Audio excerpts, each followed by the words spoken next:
with TT Torrez on the new iPower 92.1.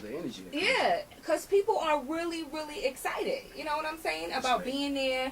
The ambiance is going to be incredible. There's a lot of R&B acts who will be hitting the stage, so it's going to be a lot of baby oil going down. Baby oil. Not on me, okay? I'm not the pretty Ricky here. You're not the special, I'm not spectacular. You know, I like the dudes. My man Pleasure P is real cool. My man Jimmy Henchman takes care of him. That's my dude. Oh, Jimmy's your dude. That's my man. That's my man. So you know, definitely got some family on that gig tomorrow. You know, I know quite a few guys there. This was a Twitter question. What took you so long to come back out? You know, I just dropped an album last year in September 23rd, and this one coming July 14th. So this is actually the quickest turnaround of albums that I've actually done. And it's called Signature. Yeah, it's called Signature. And let me tell you, this album's kind of taking it back. You know, got his little 70s feel to it in a sense, but with today's kind of feel, you know. I love old school music, you know, I love that old school. So it's all live, you know, got the strings and just, it's crazy. It doesn't feel like a concert album, it feels like a real dope old school kind of record. Right. Another Twitter question, will you and Case ever reunite? You know, Case is going to be on a show for Stone Soul. Will y'all reunite and do another album? That's my man. You know, we did a couple records together. You know, I've been responsible for a couple of Case's records, Faded Pictures, Missing You is another song I wrote for him. And yeah, I mean, I look forward to working with him. You know, and Case has been doing this thing for a long time. And he's one of those guys, you know, that's handling his own. You know, he came to the game over 10 years ago. And you know how hard it is for an R&B artist to sort of survive in this game. And he's doing his thing. And I look at any of the cats that came up with me back in the day to do some records with him. I have no problem working with my dudes. You know, I love working with them, and I like to see them be successful in this time and this generation as well. All right, everybody. Joe's in the studio. It's TT in the Midday. It's iPower 92.1. Another Twitter question was, how come when you first came out, you always made songs trying to take somebody's chick? That's right. That must be a guy. It must be a guy. It was a guy. You know what? It's funny because I always wrote songs for the ladies. I mean, I've always been inspired by women. And that's something a little bit against the grain that was going on at the time with all the things. Hey, fellas, I mean, it's no disrespect. Y'all know how we get down. Right. I mean, when it comes to how my man said it back in the day, your chick chose me. So look, do you come from a family full of women? I have 3 sisters. And that's about it. I mean, you know, it's not a huge family full of women. I mean, it's like even, half and half. But I think because of the strength of my mother, you know, she really took care of the family. You know, my dad was there, but he was an evangelist. He always traveled. We had churches. We didn't have churches that made money like these cats are doing now. And my dad probably had about maybe 10 people as a congregation. So it wasn't no money coming out of that church, you know. And so mom had to sort of fit the bill. You know, she had to be the breadwinner.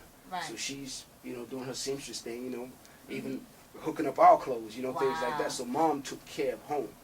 And you know, I always said, like, when I get on, if I get it anywhere, God bless me to, you know, be stable. I'm gonna take care of mom. The first thing I did was I gotta get her a house. And that's what you did. And I bought mom's a crib, and that was my dream. That was my dream come true. Wow. So it made me feel good. Yeah. So what about now? What does your intimate life look like now? Do you have a wife that you take care of at home? I don't have a wife. Do you have a special lady? I don't have a special lady at the moment. But man, I just love women. I love women, and it's hard for me to sort of lock it down because of that, for one. And for two, you know, I've been sort of torn in the past. You know, I had a relationship maybe about 2 or 3 years ago, and it was dealing with a younger chick, a younger girl who wasn't really stable enough mentally, you know, with her own self. So it kind of broke me up. It tore me up, and I was able to write some great records, though. You know? But I'm good. I mean, it was a learning experience that I didn't think would happen at this time in my life, but it happened, and I'm glad it happened. Yeah. So do you ever think that you will settle down and get married? Someday I would love to. I would love to. I think, because I always search for someone to really be there. Because I don't like running the streets. That's not me. I'm not that kind of guy who's all up in the clubs and things like that. I like having some sort of suspense about me. You know, like not in the same spot all the time. You know, just like to play the back. Yeah. You know, when I'm there, of course, you know, I like to have a good time. You know, I like to let loose, but I don't like to do it on a consistent basis and run myself in the ground. You know, just, and I want to have the respect that I want to see and find in another woman. Exactly. You know what I'm saying? Have that same sort of respect. Okay. So you have no women that you're tied down to, but you definitely have someone on deck to do the bang bang when necessary. If you want to call it that, okay. yeah, of course. Okay, all right, I feel you. Several. I was only joking.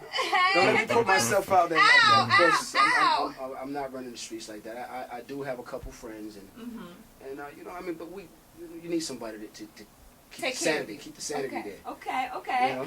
Wow. It's Joe in the studio, everybody, and of course his album is in stores July 14th. July 14th, and Signature. It is called Signature. Yes. All right, so let's transition from the ladies into your new business venture with Kedar, because I was reading online, and you can correct me if I'm wrong. You did an interview where you was basically talking about Jive and how you've been on the label for 11 years, but R. Kelly used to shut down a lot of your projects. So therefore it was a conflict between you and R. Kelly, and that's why you never fully got the publicity that you, deserved.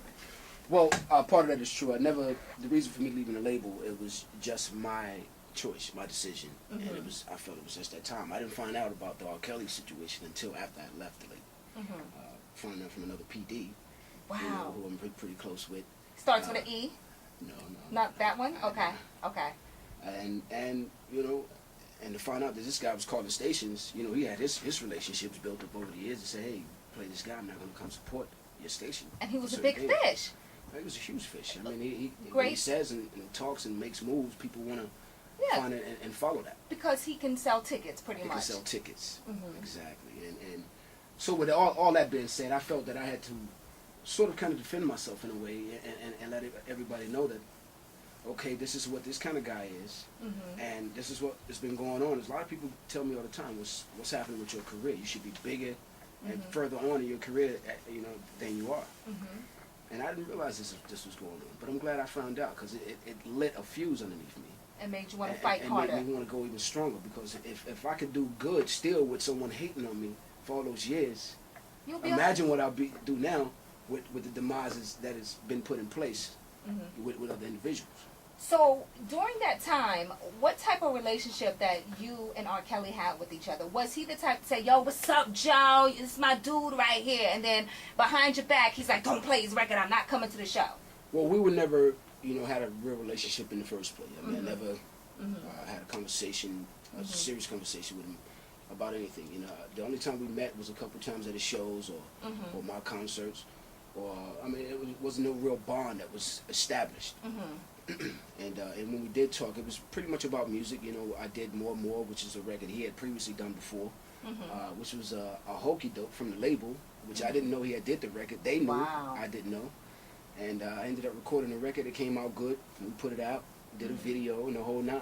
I actually did a couple of songs from that album that he put out.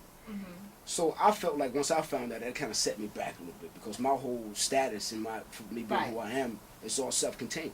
I've always written all my own music, always produced my own music. And to have a record that was already previously done by someone in my same genre sort of took my whole swag down a whole notch.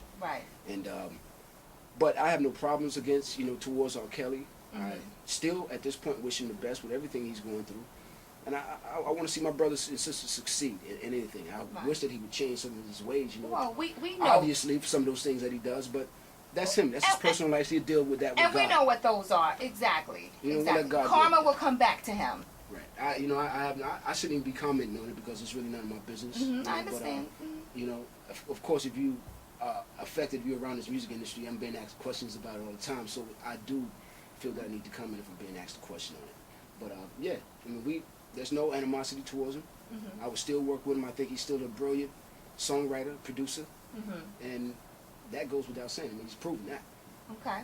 All right, everybody, we're talking to Joe. He's in the studio right now. If you want to talk to him, you can hit him up on the phone lines at 345-92FM. You can also text message iPower 921 to 63389, and you can check him out live on